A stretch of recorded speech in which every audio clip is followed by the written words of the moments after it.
In the past 2 years, I spent nearly $100,000 on ads for my own AI agency. And in this video, I'm going to show you the exact roadmap from ad to onboarding, what process you need to run paid ads and close deals for your AI agency step by step. And this is the exact process that allowed my agency to scale to $50,000 per month and my first 6 figures in my first year of doing business. So watch this video to follow the exact step-by-steps that allowed us to scale and help you scale your agency.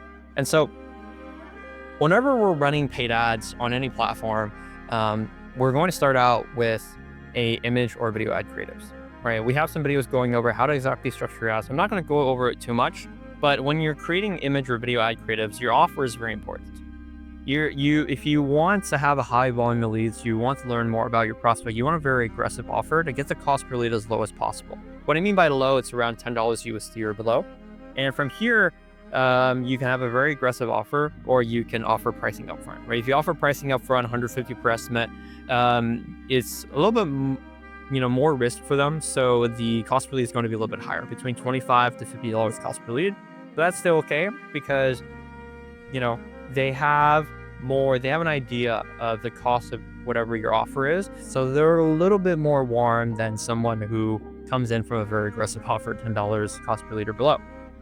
And so your funnel, or you have a funnel and you're optimizing for the metapixel event of a Calendly event or call booked, then your cost per lead is going to be between $50 to $100, right? So depending on where you are in your business and how you want to structure your offers, maybe you want to test all these 5 different ways to get leads, but this is pretty much on how the cost per lead that you'd get. Aggressive offer, less than $10 cost per lead.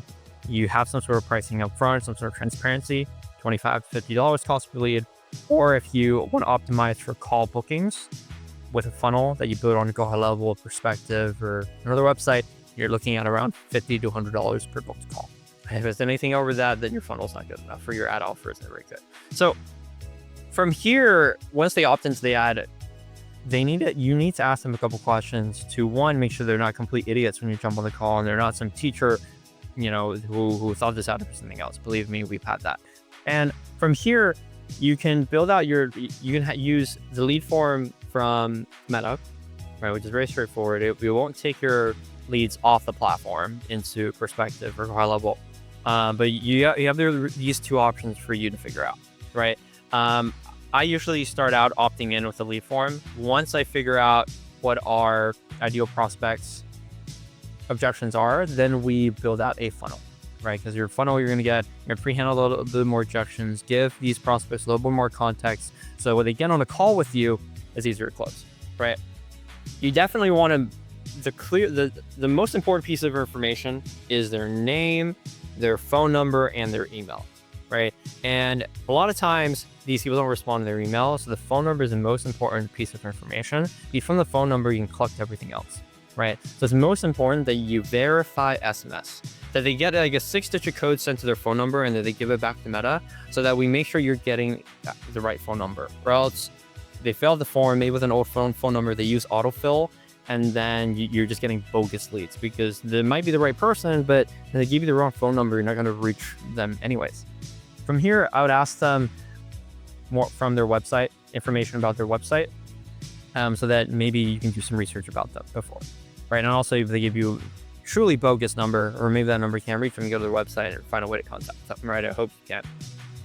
And the next question to ask is, remember that the more questions that you ask, there's the more warm the lead you get and the more information, but the more questions that you ask, there's more opportunity for them to get impatient and drop off, right? So you also don't want to ask too many questions, but I would say, 3 questions is fine. 3 questions and you ask information, I think that's typically fine, right? And so the 2 questions I like to ask beyond information about their business is, what has your marketing spend been for the past 30 days?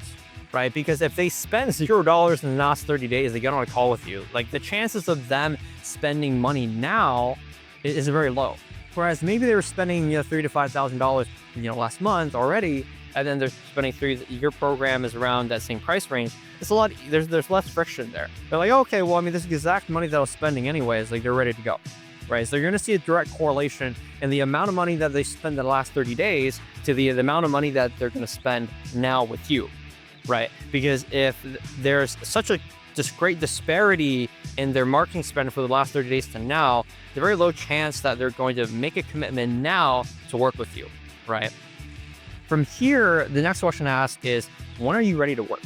Even if a prospect can afford something, doesn't mean they're ready to start, right? Here, you might get logistical reasons on why they can't start, but you want to have an idea, right? It's like, hey, if everything sounds good and you like the program, when are you ready to start new marketing? You want to start now, within 30 days or 30 days or more, right? What you want to disqualify, because you have conditional logic here, is if people spend less than $1,000 on marketing, to be honest, kick them out.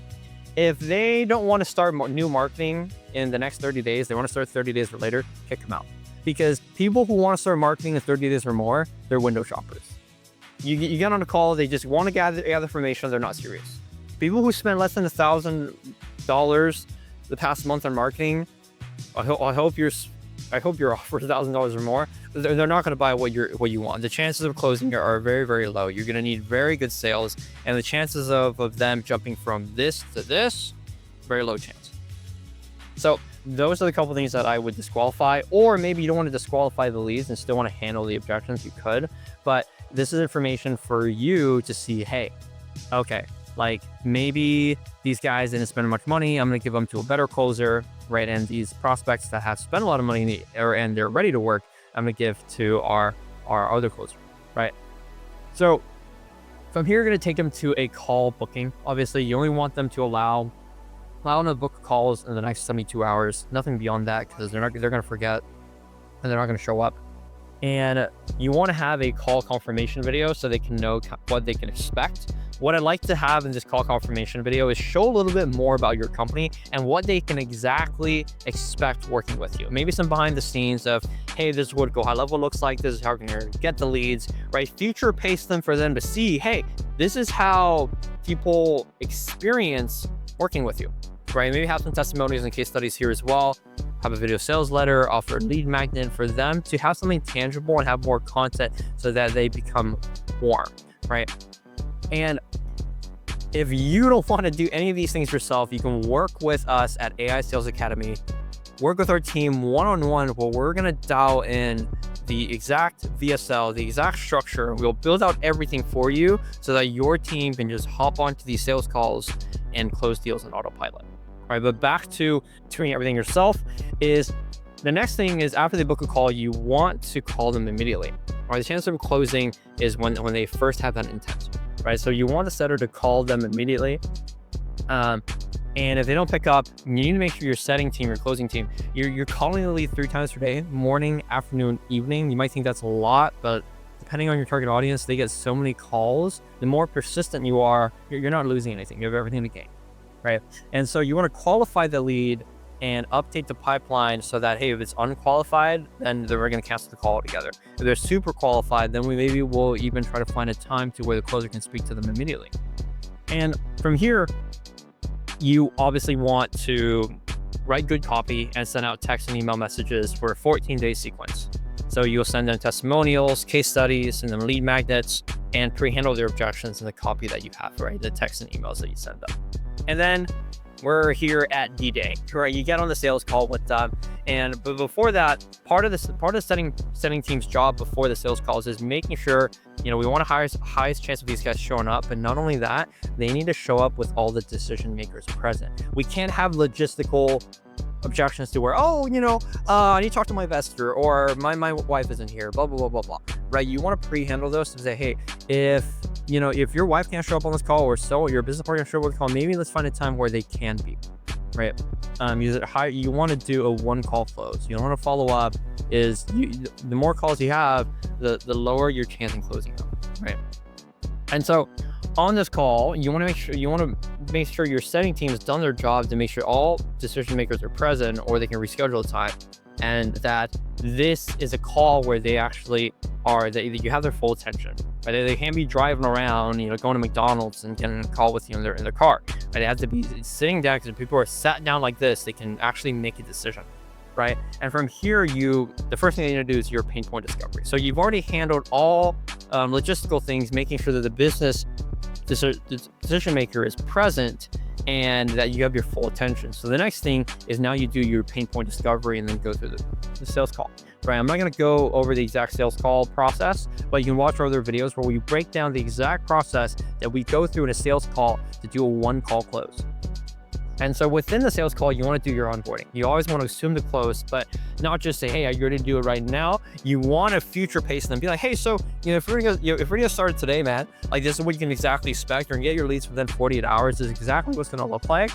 Are you ready to get started right now? Right? Future pace them. So they, okay, so this is what I expect, and assume the close, right? And so if you follow this exact process, you should 100% be able to build this out for your own agency and have a flow where people can go into the ad, see it, and you get on a call and do a one call close. And if you want for our team to set up the exact process for you, fill the link below and we'll get on a call and see if you're a good fit to work with us.